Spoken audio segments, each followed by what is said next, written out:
Please find your seats and remove all badges. For those watching online, please mute your microphones for the duration of the ceremony. Thank you.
Good morning, ladies and gentlemen, and welcome to today's ceremony where the men and women of the United States Transportation Command pay special tribute to Colonel Joel W. Safranek on the occasion of his promotion. My name is Walter Reed, and I will be your narrator. The presiding officer for today's ceremony is the Commander, United States Transportation Command, General Jacqueline D. Van Ovost. At this time, we would like to recognize our distinguished guests, both here and online. Please hold your applause until all introductions have been completed. Colonel Safranek's wife, Hannah, their children, Connor, Emily, and Logan, Colonel Safranek's mother, Ann, his sisters, Dawn and Allison, his brother, Todd, his aunt, Jenny, his cousin, Kelly, and her husband, Tom. We would also like to welcome the United States Transportation Command Senior Enlisted Leader, Fleet Master Chief Donald Myrick, and all general officers, flag officers, senior executive service personnel, commanders, directors, deputy directors, senior enlisted leaders, co-workers, friends, and family joining us today.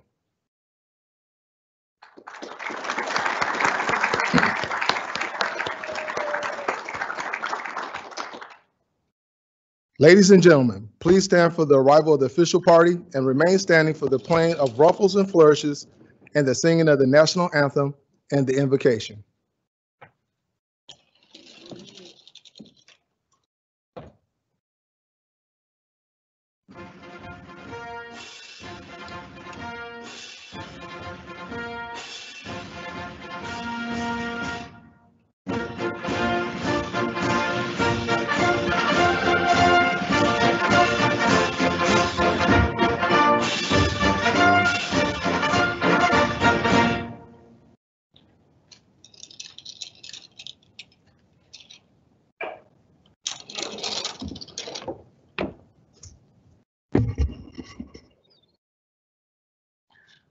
Oh, say, can you see by the dawn's early light what so proudly we hailed at the twilight's last gleaming, whose broad stripes and bright stars through the perilous fight o'er the ramparts we watched were so gallantly streaming, and the rocket's red glare, the bombs bursting in air, gave proof through the night that our flag was still there.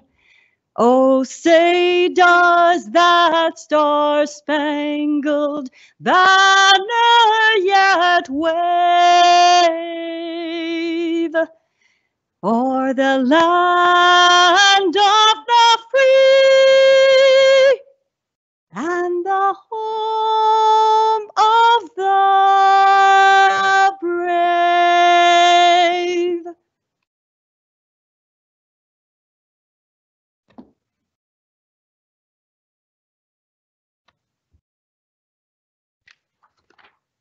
Let us pray.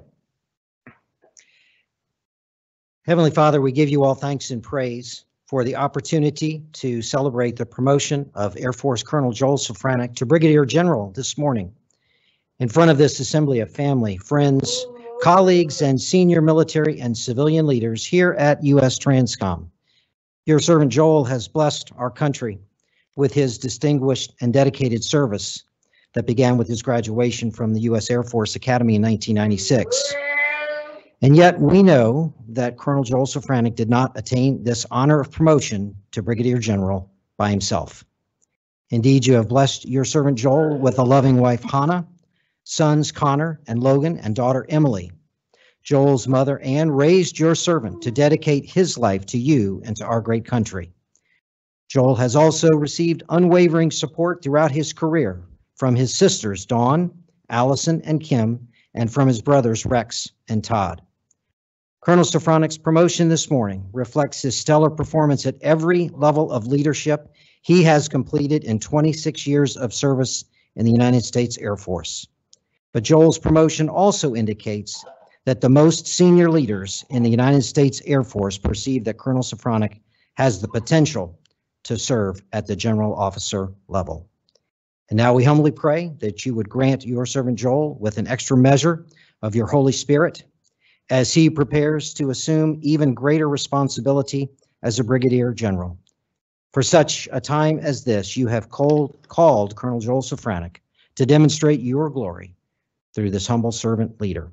And we pray that you would continue to bless Joel and his supportive family as they begin this exciting and challenging new chapter in his career. And we pray all of these things in your most holy name. Amen.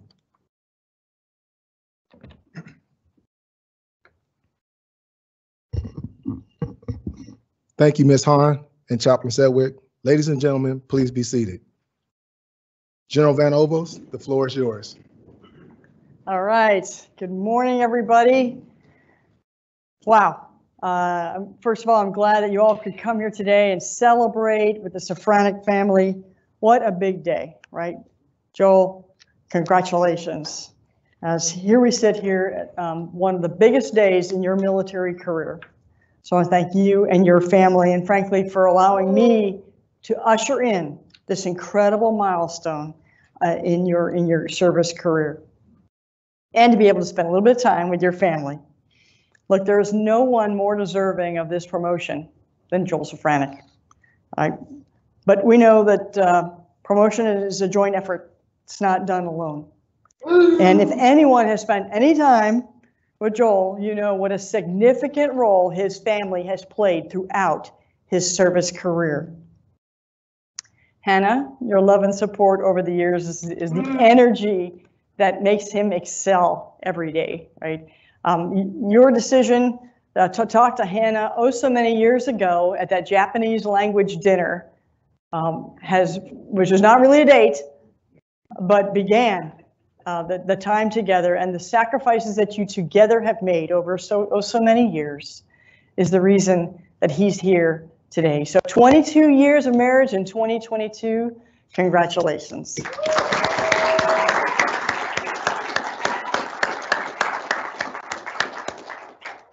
Connor, Emily, and Logan, thank you so much for allowing your dad to serve in our great Air Force. You have been the source of his love and support and compassion throughout the years. And just know that there have been sacrifices, but your dad's service has been vital to our nation, and it's appreciated. So Connor, the miracle child, your love and compassion really emanates throughout the family. Emily, congratulations to you as well. Delaware Valley University, equine science, marrying up passions and talents are going to make a difference in our world. Congratulations for the great work that you've done so far, and I know you're just going to blossom in that area. Logan, another super smart sibling that is doing that crazy, wicked dual enrollment at SWIC, and Muscuda, graduating this year with an associate's degree, is now, just recently, signed on to be a Hokie, is going to go out and be an architect. So congratulations to that. Again, a great, what a great, really example of the values your parents have instilled into you, and the value of hard work and your ethics and that drive to get a great education. So congratulations to all three of you. I know Mom and Dad are super proud of all of you. Now his mom, Ann, is here from Pasadena, California. Father Bill has passed, but I tell you, we owe a debt of gratitude to you both for instilling the core values into Joel, right? For molding him into the man that he is, the father and husband that he is. The work ethic and the values you instilled in him, likely through your home business and through your example, has given us this great leader today. And so the Air Force we're really grateful for his service. So the rest of the family, Todd, I think Rex is hopefully online. Kim is hopefully also online. Allison, Beth, thank you so much for coming out. Thank you for supporting this family. I say he raised his hand to become into the military. Everybody else is a volunteer, but it does take a family. So for all those years of support that you have given him, thank you so much for that. And it's been a highlight. And I tell you, as I was mentioning, as the baby of the family myself, I know that my siblings had a lot to do with my shaping, and also to determine the boundaries for Mom and Dad and that soft underbelly that I could go after to be better than them. So thanks for the years of growing up there.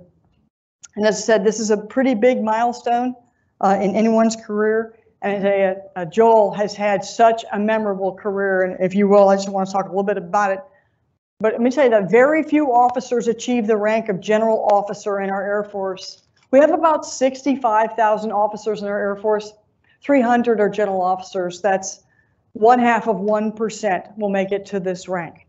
And so clearly, your promotion is an indication that the United States Air Force values his leadership and his example, and we need him in the most senior ranks making decisions across our Air Force. So that's quite an accomplishment. But it all started back when he went to the Air Force Academy as a graduate, 1996. To tell you, give you a little insight into what Joel was like as a young man, he applied to the Air Force Academy from elementary school. And while that was, I'm sure, a very interesting laugh at the admissions office every year, he was pretty determined to get there, and he did, right? So a little bit of that focus there. We brought him into the Air Force. He became a KC-135 instructor pilot. KC-135, as you all know, project and sustain. We employ the Joint Force using the KC-135, critical weapon system for us. He went to Kadena, he went to Grand Forks, and to MacDill, 3 different bases, so highly specialized in that mission set. And we only take our best and we expose them to a second mission set. And so we grabbed Joel and moved him out to McCord to be a C-17 instructor pilot, strategic airlift. And you may have seen that C-17 is our workhorse It's critical to deploying the immediate force.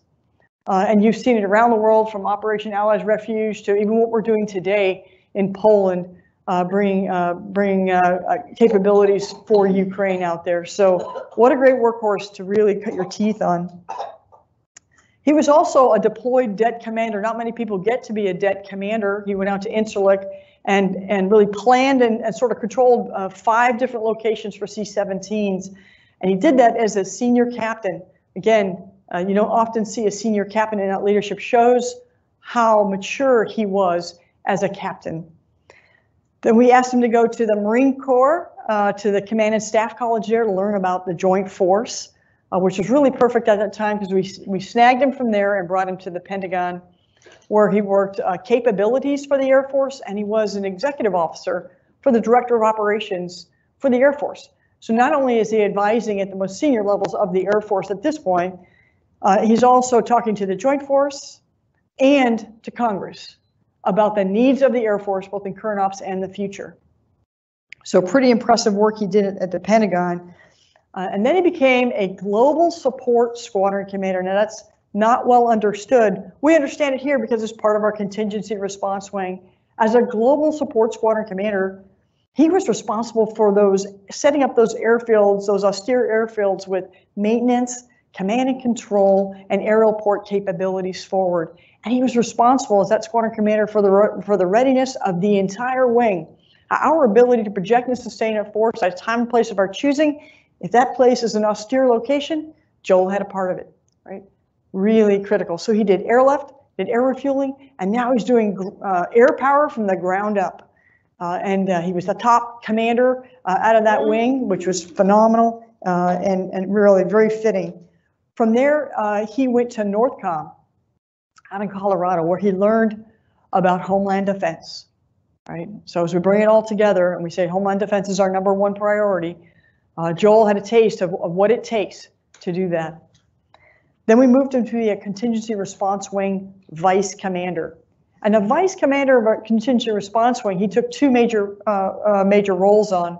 Besides managing the wing as the Vice Commander, he was qualified as a Deputy Director of Mobility Forces, meaning when he goes to theater, he has an opportunity to shape across the theater our mobility operations. And he was the Joint Task Force Port Opening Commander, our commander responsible for a joint capability to open up a port. They're on alert and they can open up a port and start running it and actually do distribution operations. That was both an Air Force and an Army capability. So 2 big roles he took there. And then we moved him to be the commander of Dover Air Force Base. That is a big strategic airlift wing. And did phenomenal. He took all of that background, air power from the ground up, strategic airlift, air refueling, put it all together and did a phenomenal job. The top airlift wing commander for the command at Dover. So naturally we snagged him here because he knows all the roles on mobility. And we put him in our plans and policy, where he did some work in sea lift recap. So it's an area that he wasn't familiar with, but grabbed it and started working there. Also some of the initial work on our global bulk fuel distribution, which is sort of a hot topic here right now in the command. So we're using some of his preliminary work. And he did such a good job that we made him a director here as an 06. So we made him the director of the J9, which is doing our personal property management. Now, as a graduated 13-time mover, he absolutely understands the good and the bad associated with personal property management. But as you may have heard, the Global Household Goods contract was just given the green light yesterday. And so his team is going full bore at making the move experience better for our families. So none better than him to run that. However, through all of that, tactical, operational, strategic, all of his reports, and all that I get from the leadership of the Air Force is how great Joel has been. His performance, #1s and stratifications across his entire career, absolutely demonstrate that the Air Force made the right decision to make this person a general officer, and that we are absolutely going to learn from him into the future. But this is about the future. This is about your potential to lead into the future, to lead our airmen and our joint force into the future. And I know the family support that you've gotten got you here, but your continued success will be continued family support, and I know that you will support him as he moves on as a general officer in our Air Force. So let's do that thing. Let's move on and make you a general officer in our Air Force. Ladies and gentlemen, please stand for the reading of the promotion order.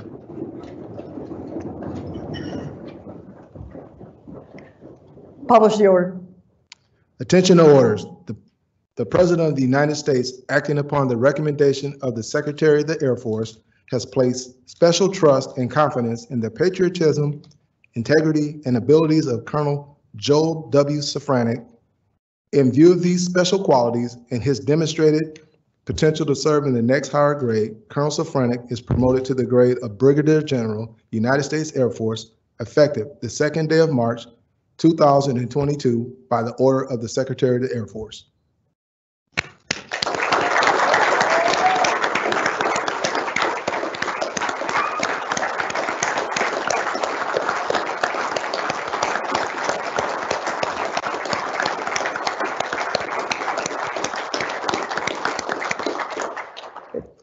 Ladies and gentlemen, please be seated. At this time, we invite Hannah, Emily, and Logan to come forward and pin on Colonel Safranek's new rank.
Thank you, Safranek family.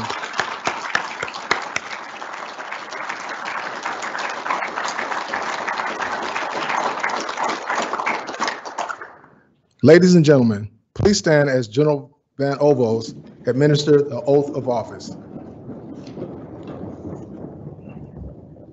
Please raise your right hand and repeat after me. I state your full name. I, Joel William Safranek, Having been appointed a Brigadier General having been appointed a Brigadier General in the United States Air Force, in the United States Air Force, do solemnly swear do solemnly swear that I will support and defend that I will support and defend the Constitution of the United States the Constitution of the United States against all enemies, against all enemies, foreign and domestic, foreign and domestic, that I bear true faith that I bear true faith and allegiance to the same. and allegiance to the same. I take this obligation freely, I take this obligation freely without any mental reservation without any mental reservation or purpose of evasion, or purpose of evasion, and that I will well and faithfully and that I will well and faithfully discharge the duties discharge the duties of the office of which I'm about to enter. of the office of which I'm about to enter. So help me God. So help me God. Congratulations. Thank you, man.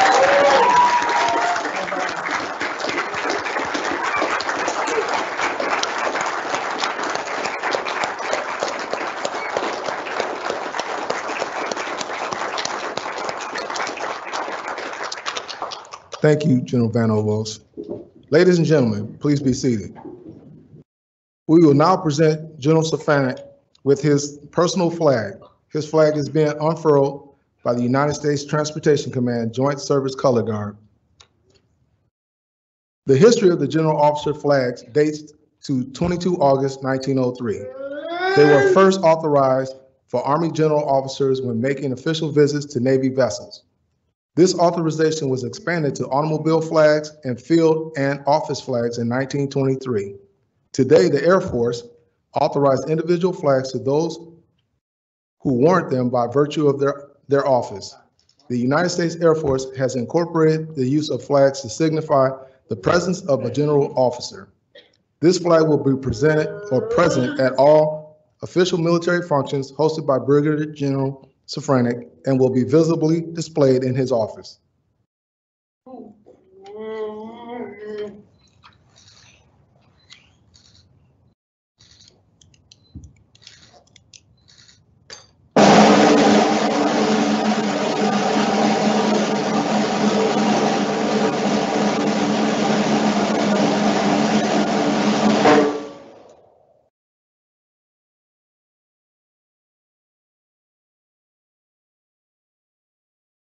Thank you, Color Guard and Staff Sergeant Ewell. Sir, the floor is yours. Hey, the good news is I had a short speech planned and written out. The bad news is it's sitting on my desk. So pardon me if I ramble a little bit. Ma'am, first, thank you. I know what your schedule looks like on any given week, and then you throw in all the stuff going on in UCOM, and your schedule is even busier than ever. So I appreciate you taking the time. And that really goes across the staff. General Sullivan, the folks from J54, I mean, you can see them out here in numbers with Sergeant Thompson and Mr. Walt Reed, but there's about 18 to 20 people that make something like this happen, and we did it in 20 days. And half of them were from the 5-4 from my previous office, and the folks from J9 that have also stepped in to help out in spades. Andy Kaiser's been kind of leading up the charge, and he planned it perfectly. Today's his birthday, so he lined it up on the schedule exactly right. But what's interesting, or at least for me, a little overwhelming, but in a good way, is General Van Ovost talked about my career, but when I look into the audience, I see a mix of my career sitting out there, which is really cool for me, and all the people that kind of came out in spades.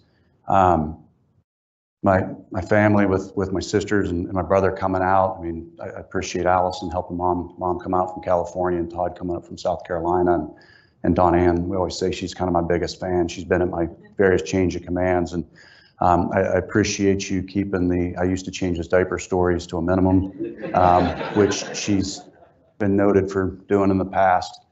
But even when I look back to graduating from the academy, I had a bunch of buddies that all piled into a car from Arizona and drove up.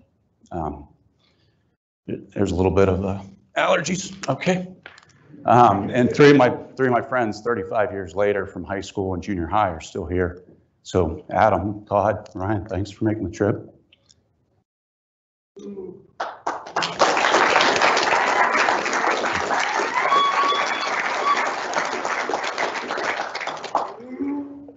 It's cool, and I'll tell you, even my roommate from the academy, Brian, he was there at the graduation obviously as well, and him and Ann, we were stationed at North Dakota together, and my wife and his wife got to be friends, and we deployed together, and then ironically 26 years later, he's now the J3's IMA, so we're working together again at TRANSCOM, so it's kind of become a little bit full circle. And my Aunt Jenny was able to drive out to my graduation at the academy, and she came out from Kansas City with her daughter Kelly and her son-in-law Tom. So 26 years later, a lot of the same people that were there at the beginning are still kind of cheering me on throughout the time. But anybody that works with me knows, and I'm a very analytical person, and I'm always kind of crunching numbers and thinking through things. And I can't come here at this moment without kind of thinking that same thing, like how did this happen? Because I'll be honest, it wasn't. I don't think I was the odds-on favorite out of the gate. I did okay in high school, but not great, and that was obvious by the not getting accepted to the academy my first time around, and taking the SAT 6 times, the ACT 6 times to try to get in a second time. And I went to the academy and I did okay. Not bad on the grades or anything like that, but no distinguished graduate, no top honors or anything like that. And same sort of thing through pilot training. I did okay, but not at the top of my class, no trophies or anything like that. So in the beginning, it wasn't the odds-on favorite. And when it kind of makes you wonder, okay, then how did things work out this way? And as I've thought about it and reflected on it, I think it comes down to three things. And one of them is somewhere on the way, I guess there had to be some sort of increase in performance. Otherwise, I wouldn't be here. So, okay, fine, I'll pat myself on the back for a short period of time, but it's not enough. And so as I look at it more and more, I think to myself, okay, what else could it be? And what I noticed through my career is that I wasn't smart enough to make the right decision at the right time, but I was surrounded by people that made decisions for me or pushed me a certain way that I wouldn't have gone on my own accord. And one of the first moments of that time was, and he's not here today, was as a Major Daryl Watzik, who was my director of operations at Grand Forks. I got there kind of bitter and frustrated, and I was going to get out of the Air Force. And he asked me what I wanted to do, and I had things lined up to work on my airline resume and those sort of things. And he was like, great, no problem, but you're not doing that, you're going to do this instead. And it really wasn't until 3 to 5 years later I looked back and realized that he had put me on a better path than I would have put myself on. And that continued throughout my career. When I got down to MacDill Air Force Base in Florida, we bought a house. We're going to stay in Florida. We enjoy the good life down there. And I'm fortunate enough at the time, Lieutenant Colonel John Kafer, and he's here today, Colonel retired John Kafer, popped his head in my office one day and said, hey, have you thought about doing these Phoenix Horizon programs? And I was like, no, and we don't want to go to Scott and all these other things. And so it planted that seed. He said, well, I really think you'd be good for that sort of thing. You probably should think about it. And I went home and talked to Hannah, and she's always been supportive. And she said, hey, if it's good for you, let's do it. And we did. And I, once again, didn't realize for another 3 to 5 years later that, there's a difference in some cases for accelerating your career with Phoenix Horizon programs and cross-flowing into the C-17 and having different weapon systems under your belt. And if it wasn't for John taking the time, as he so often did, and kind of popped his head in my office that day, then this could have very well ended up differently. And he's been there throughout my whole career. I mean, I've constantly called him up and asked him questions, and he's mentored me along the way in a lot of good ways. I struggled as a vice wing commander, and a couple TDYs to Scott, sat down at his kitchen table and laid out some of my struggles and some of my thoughts that he been separating from the Air Force. And he said, hey, here's some things to think about, and kind of got me on the right track. And you just see constant themes of this throughout my career. When I got to McCord, I was deployed again. And I got a call from the wing commander, and he said, I'd like to interview you to be a wing exec. And I wasn't thinking about being the wing exec. I was operational. I wasn't going to do paperwork and all that sort of stuff. How important is that job, right? But once again, I didn't know enough to know what was good for me. And then when I got the job, I realized what an incredible opportunity. And I'm hoping that now retired Lieutenant General Jerry Martinez at the time, Colonel Jerry Martinez, when he pulled me in, man, it was like an incredible mentorship and almost an apprentice type situation where he constantly talked about what he was doing, why he was doing, the decisions he was making, and it allowed me to learn. And I remember him telling me, the reason I picked you for this job is I feel that you have the potential to be in this job someday. So this gives you that opportunity to watch and learn. And I did, and I emulated, or at least tried to emulate a lot of the things that he did when I was a wing commander myself. But I failed to really understand at the time, once again, how much of an accelerant that was until once again, 3 to 5 years later. So things that I would have not put my name in the hat for, have not done, I've benefited greatly from people around me that have pushed me and made me do things I would not have done. But as I think through that, a little bit of talent, a little bit of mentorship along the way, it's probably still not enough. And I got to be honest, if I think about it more and more, the last piece of it is just luck. There's a little bit of luck sprinkled in there. We all kind of play part in a gene pool lottery, and we get born to whatever family we get born in. And I was fortunate that I had parents that encouraged me, and I don't come from a strong military background. None of my siblings joined the military. My dad was in the Army for 3 years from 48 to 51. And I asked him one day, why'd you join the Army? And he said, well, in high school, I knew that if I tried to get a job after high school, that they wouldn't hire me because I was always susceptible to the draft. So I just cut it off the pass, join the Army, do my 2-3 years, get out, and then I'm not susceptible to the draft anymore, and I can, kind of get on with my life. So even though my family didn't necessarily lean that direction, when I talked about it as a young kid and something I wanted to do, I always got encouragement from them, and they were more than willing. And that's not always the case, as we know with many conversations with many parents. So I'm thankful that I won that gene pool lottery early on with my mother and father to support me in the way that they did. But even as I look at it and the great friends that we've been fortunate enough, once again, by happenstance, to be a part of. I mean, Ollie and his wife Erica are here. I met him when I was a young lieutenant in Kadena, and then we flew together again in MacDill, and then we were at the Pentagon working together again. You just build that relationship by being fortunate enough to have those assignments again and again and again. My friends that have been around for 35 years are here, but even my wife's friend Naomi was the first friend that she ever had when she came to the United States from Korea. And I won't say how long, but decades later, they're still friends. And, and when she found out you were coming, Naomi, she got super excited when we hung up the phone. And I think through that, of the luck that I've had along the way, as you get into large organizations, it's not so much about what you do, but what the organization does. But so much of that relies on the people you're working with. And when I was a squadron commander, I really lucked out that I had Master Sergeant and Senior Master Sergeant, now retired Chief Jim McElwee, to kind of help guide me at certain times along the way, and make certain I wasn't going too far off the reservation. And you'll hear that theme again and again. And I had great flight commanders, like now with Lieutenant Colonel Nate Bump, and my boss was Colonel Bob Bente, who's sitting in the back. And I'll tell you, his leadership style, which I told everybody, and I don't know if I've ever told you, Bob, but it's like the bumpers at the bowling alley for little kids, in that he would let me go wherever I wanted on that lane, as long as I went head into the gutter. And then when I started head to the gutter, he would just enough to at least get one pin, and maybe a strike. But it allowed me to learn along the way and gave me that flexibility. And he was a great boss to work for. I'd work for him again and again, anytime. But I didn't pick him. And I didn't pick some of the other people I worked with. They just sort of appeared. And the same thing as a wing commander. I mean, I look at the talent that I had around me, incredible squadron commanders, first sergeants, superintendents, even the wing command team. Chief Seay G went on to be the command chief at a larger wing after leaving Dover, and Chief Anthony Green, he did 2 wing command chief tours, and now he's the EC's command chief. So, from a senior enlisted perspective, I had incredible talent keeping me out of trouble and out of those gutters.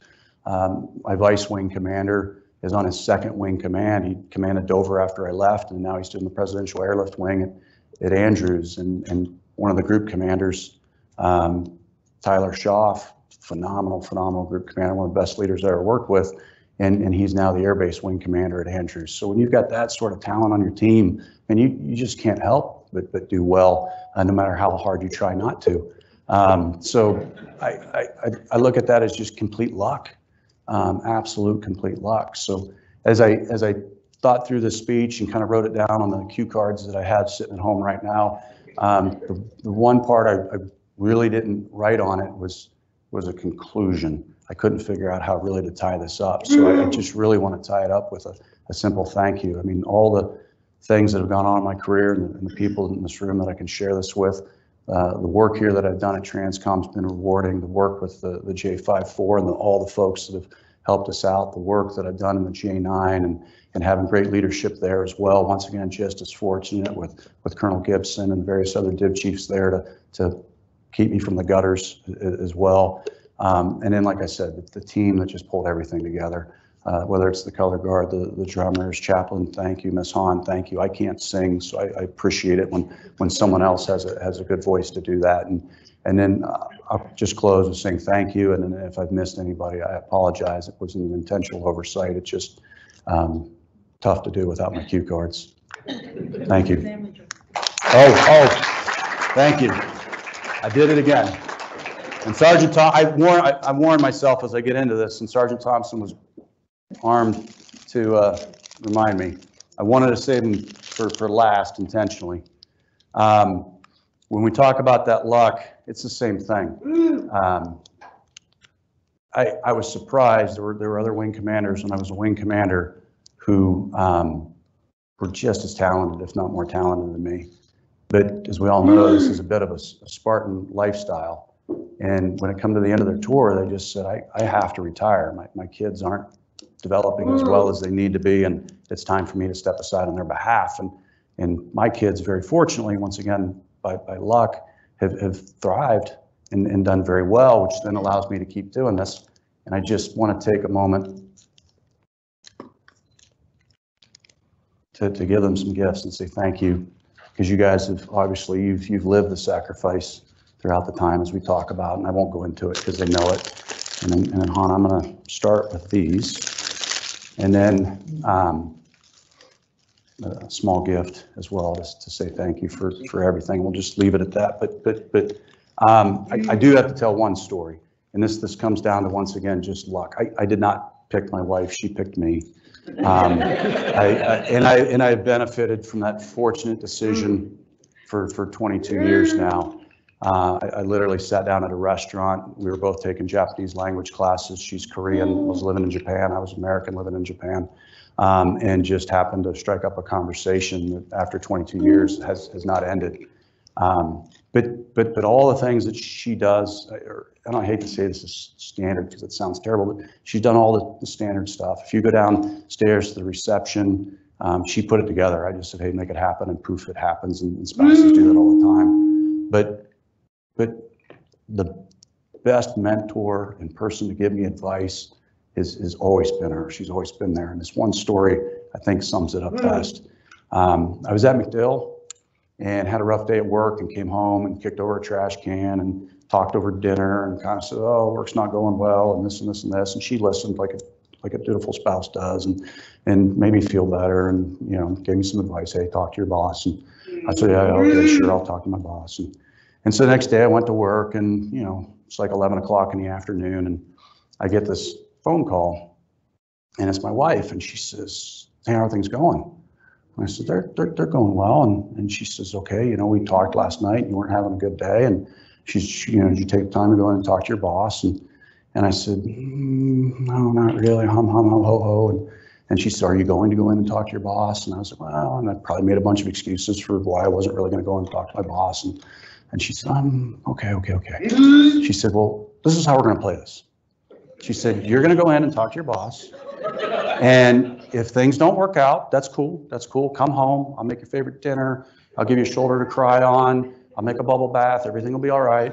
And you'll feel okay, and we'll get through it. But she said, if you don't go in and talk to your boss, do not come home crying to me. Because if you're not going to do anything about it, then don't expect me to do anything about it. Capiche? I don't think she said capiche.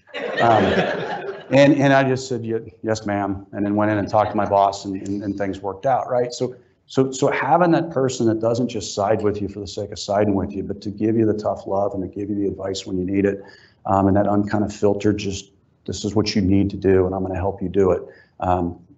Same thing. I would not be standing here if I hadn't lucked out by sitting at that dinner that night. So I'll close there.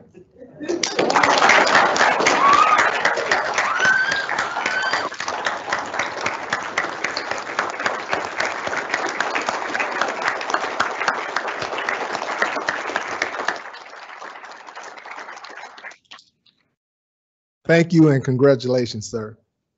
Ladies and gentlemen, continue to stand as we want you to join in with us to sing the Air Force song, followed by the departure of the official party.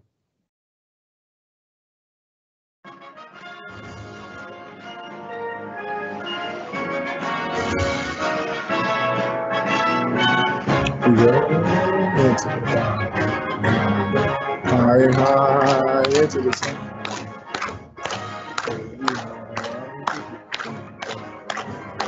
Let him know, give her the gun, give her the gun. Down we dive, starting our planes from under. Off with one hell of a roll. Live in fame or go down in flames. Hey, nothing can stop the U.S. Air Force.